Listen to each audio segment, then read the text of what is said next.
Hello. Second podcast episode today. And of course, you have Mochi back. You would think I bribe him to be here with me, but I assure you, he just knows when I have free time to pet him and he takes full advantage of that. Today, I'll be going over what I'm wearing. I don't have any finished objects, and you'll see why. Lots of works in progress and just one acquisition.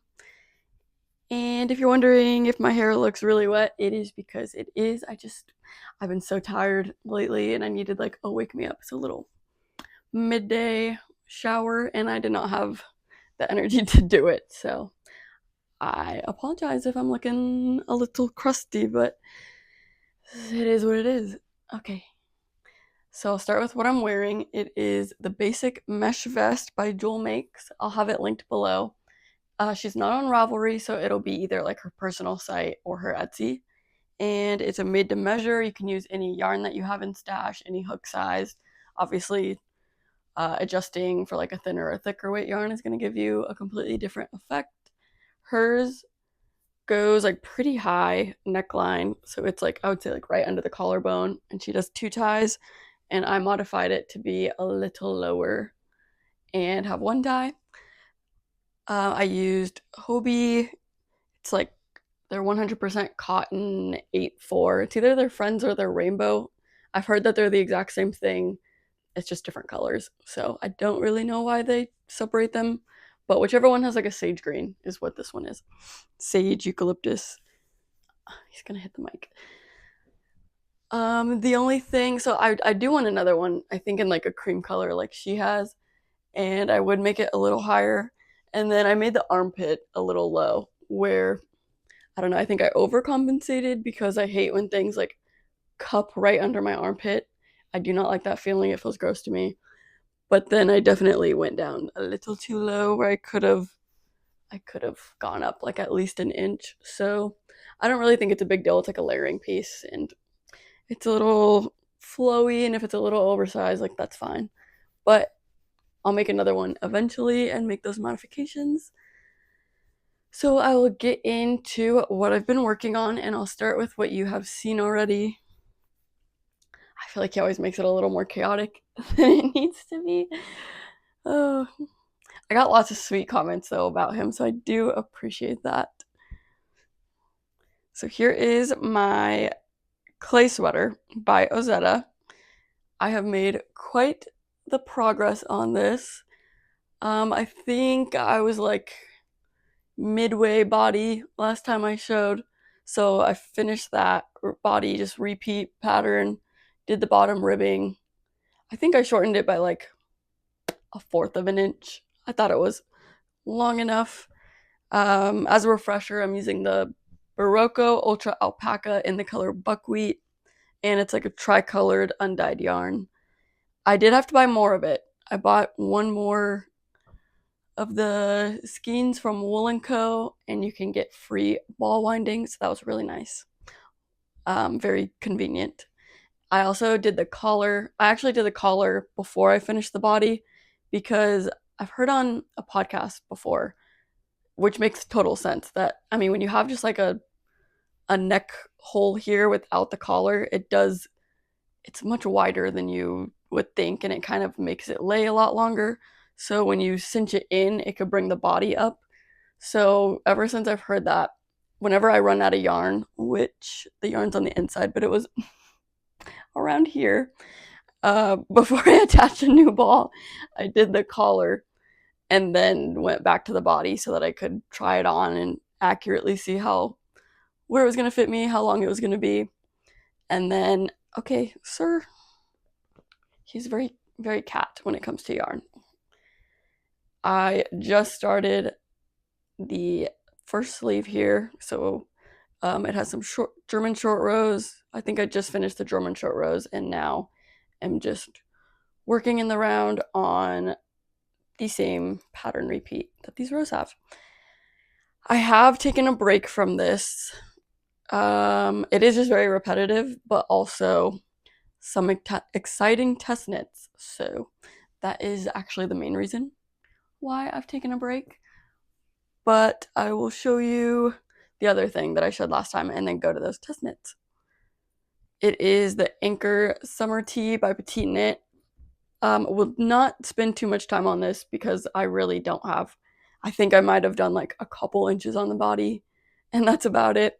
But it is the Sadness Garn Tin Silk or Tin Line held double, and I will include the color name. It's just like a number, and I don't have it next to me because I think I have my last ones in my project bag.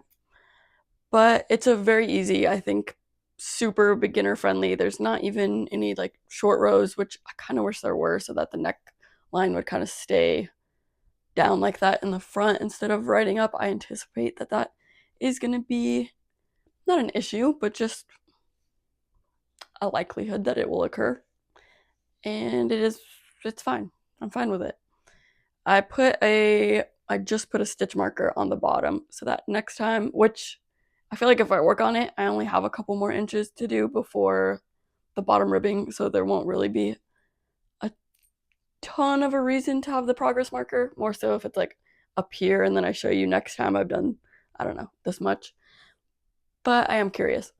So I have that there. I did try it on at that point too. Another thing that I tend to do is think that my I mean I'm short, I'm 5'1", but so I always think that I need to crop everything because of that, but then I end up cropping things a little too much. So I tried it on at that point, and yes, I need to do a little bit more so that I don't have that issue ongoing. That's it on the ones that you've already seen before, so on to the new exciting things, which they are exciting, but I have been having a ton of issues, and not necessarily because of the actual like pattern, the designer, absolutely not. Like I think they're just some personal issues, some gauge situations. So I'll start on this one. It is on scrap yarn, so if it looks kind of crazy, I did a mid-project block because of all the issues I've been having. I just want to make sure that it's going to fit right before attaching under the armpits, or if I need to rip back a few rows. So I did just block it. I haven't even like measured that yet. I did obviously do a gauge swatch, and that's where my first set of issues arose, where I got the suggested yarn, which is the Ritual Dyes Undyne fingering, and I needed 2 skeins of it. I honestly needed like 1 and a tenth, which is always fun because I'm just gonna have a ton of this left over. I guess I could have got like extra to make another project with this, but then you're gonna have 2 of the same color, so I don't know. I got the 2 that I needed, and it calls for 3.25 needles, or obviously whatever works with your gauge. So I started with that, and I didn't meet gauge. I needed to size up a needle, so I went up to 3.75 to kind of gauge it from there. If it was too big, then I had my 3.25, and I could go to a 3.5 if I needed, or go from there. The 3.75 millimeter needles was like very gapey. Like it just, I know I've seen before that people are like, this is too mesh, and they like hold it up to light. I know that that doesn't make sense because you're not in orb of light. So I was holding it up to my arm and letting it drape and seeing how it was. For one, I still wasn't meeting stitch gauge, so I would have had to size up to a 4 millimeter needle on fingering weight, and it's like a light fingering weight yarn, and that was just going to be way too gapey for me. It was already quite gapey at the 3.75, and I feel like when you have like that loose of stitches, like when you're going up to a very big needle size for the yarn, I just feel like mine get kind of like wonky. My tension isn't as nice, so I really did not want that look for it. So I ended up swatching on a yarn that I already had, which technically is a sport weight, I believe, but that was the only way I could get gauge. Like I did like ended up doing like 3 gauge swatches on that Ritual Dyes yarn, and I just could not get somewhere that I was happy, and I didn't really want to like fudge the sizing on it because I was doing the math on the gauge of like which size I would have needed to do, and I was like in the middle of 2 sizes, so I couldn't just go to like a clean go to one size over. I would have had to like very much so modified to do like a half size, and I'm not comfortable enough to do that, nor do I want to put that much brain power into a project. So I had this in stash, which I had got from Hobie like forever ago, and just not done anything with it yet. I'm noticing a pattern of colors. Are you? I do like green a lot, but this is like a more blue than green. I don't know how it comes on camera. I mean, it's definitely green, but it's blue green. It is called New Arezzo. It is, says from Denmark. The color is 4212. It is a sport weight linen bamboo cotton blend, and they come in little 50-gram balls. So I needed 3 of them, and I had 4. So I figured that this was good because then I had extra to do if I needed to do a couple gauge swatches and not like cut it too close. So I did meet gauge with this on the 3.75. So I will say I did think it was crazy that I went to a thicker yarn, like albeit not crazy thicker yarn, but it is in fact thicker, and still had to size up the needle to get gauge. So since I had so many issues with gauge, I did a mid-project block. So that is why I'm on scrap yarn for the front and back panels. I do like how it's looking so far. It is like a pretty basic tank. I think it has some, I think it said it had like lace detail on the collar. I haven't gotten that far. I probably should like read through an entire pattern before starting, but if I read it, it's just like going in one ear, out the other until I'm like actually doing it. So you work the top in like that, oh, got caught on my ring, in like that trapezoid shape. And then you make the increases for the arm holes on the front and back. And then I'm about to join, but I'm going to kind of hold it up and take a gauge swatch and make sure everything's still, this is my gauge swatch. I'm not going to make a separate gauge, but just measure it and make sure that now that it's much bigger than my original gauge swatch that we're still looking good, because at this point I'm over a third of the way done, which seems crazy because this doesn't look like it much here, but it is just a tank, and hers is a bit cropped.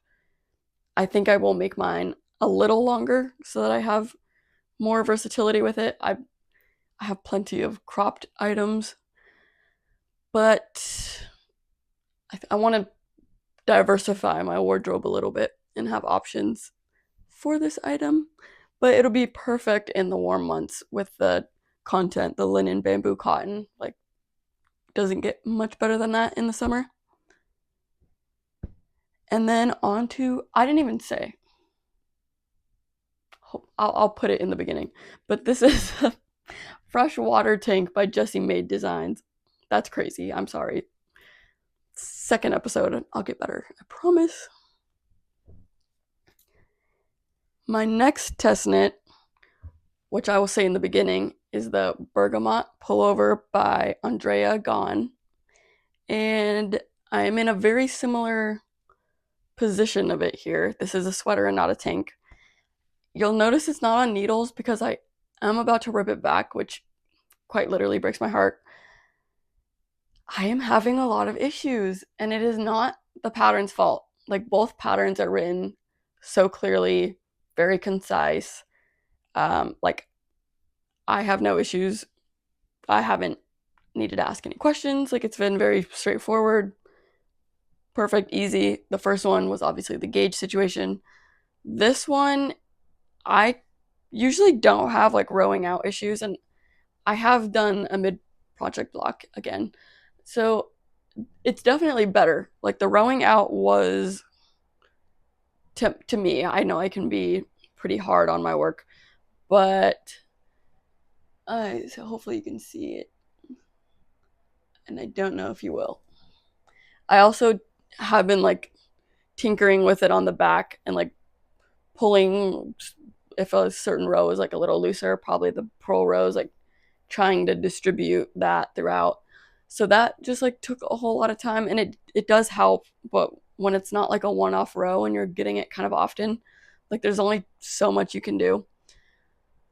So I was noticing the rowing out, and then I did a mid-project block, and then as I was put it back on my needles and was working on it, I noticed that it grew a lot, which is good to know because my swatch did not grow that much. I obviously based the size I was doing on the gauge swatch, and I already sized down because it did grow, but it grew a lot. It's the Sewrella Home line in the cinnamon roll color, which I love this color. You're probably thinking, cool, that's brown, but it's like a perfect brown. And I just wanted this, like, not super oversized. I have a lot of, again, oversized, comfy, cozy sweaters, so I wanted one with very little ease. And this sweater is designed with only like 3 inches, and I would say a lot of mine are between like 6 and as far as like 10, 11, I don't know, inches of positive ease. So this would definitely have it a very different fit.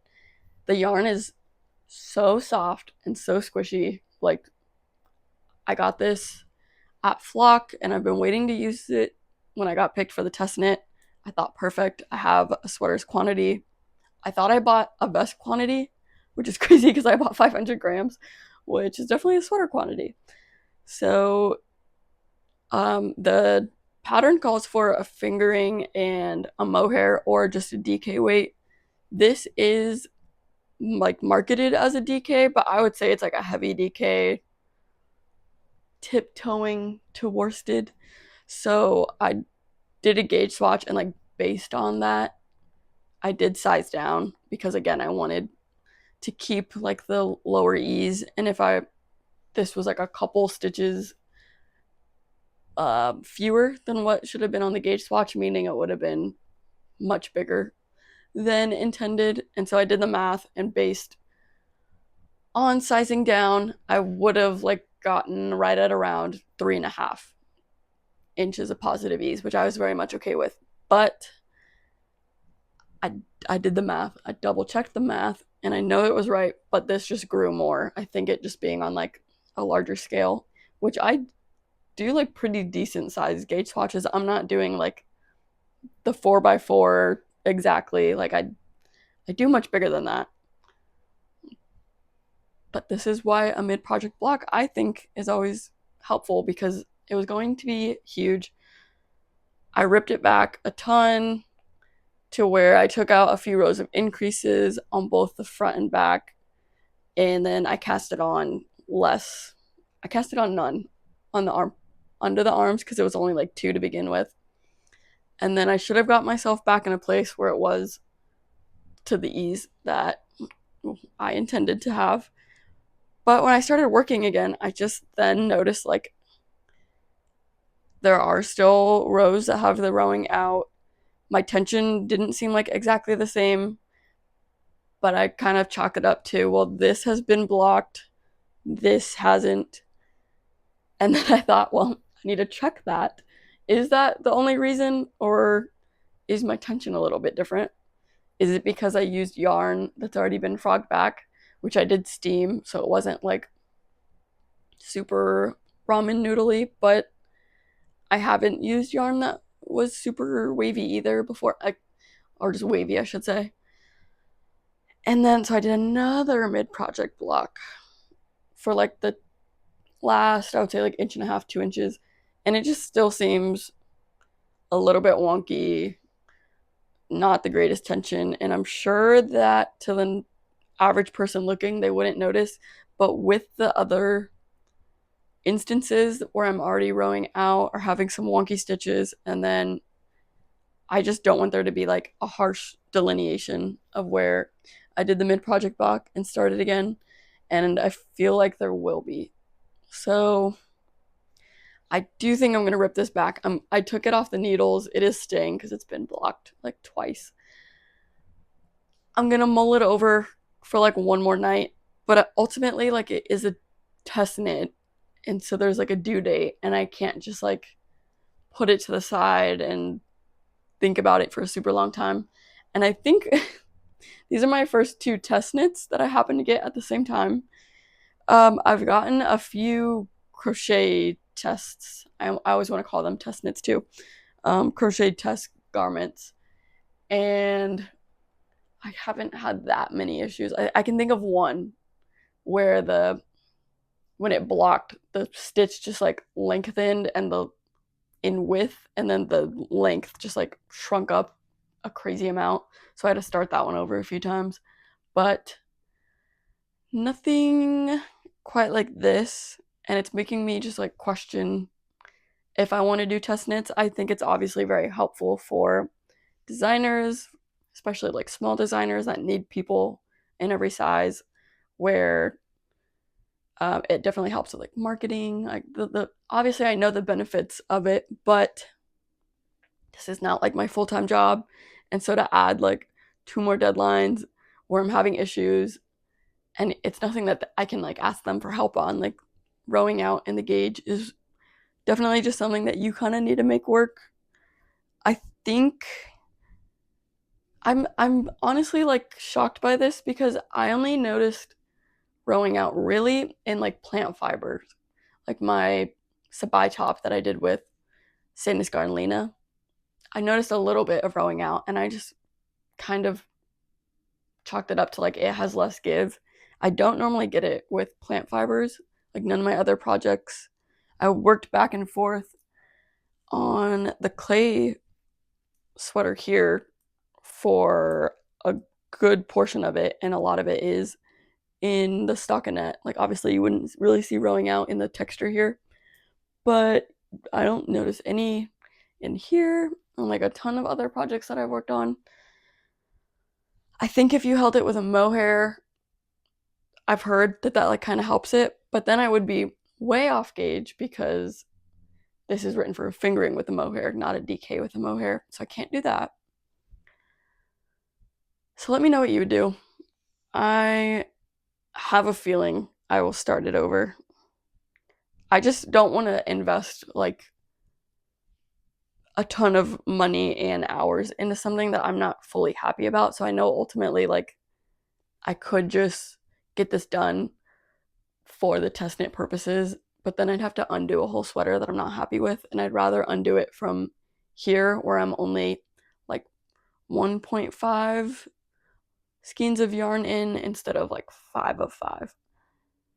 So a long drawn out explanation for my issues that I have been enduring. First world problems, I'm fully aware.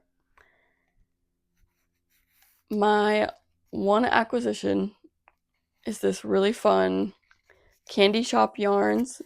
It is in the color Jawbreaker, and I got the DK sock yarn. It's 75% superwash merino, 25% nylon, and it's just this like cream color with all these speckles throughout. So fun. I love that it is like truly just speckles. It's not a whole bunch of color. I don't have I have a plan. It's gonna be a beanie. I've wanted exactly this, a white yarn with rainbow speckles, specifically for a beanie, for a long time.